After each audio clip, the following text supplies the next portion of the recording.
The iPhone 17 allows you to digitally rotate the front camera's orientation between portrait and landscape modes without physically moving the device.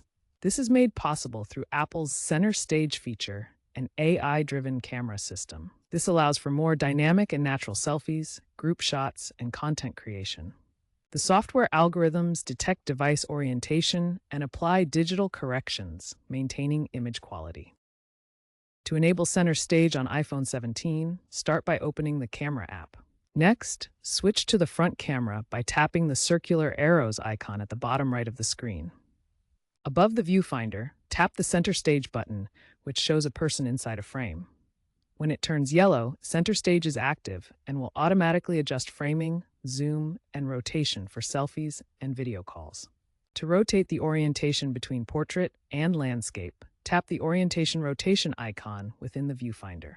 No need to physically turn the phone. Center Stage automatically zooms and pans based on who is in the frame. You can manually adjust zoom using the zoom icon, which shows two arrows. For more control, you can turn off auto rotate or auto zoom by tapping the yellow Center Stage button to toggle it off.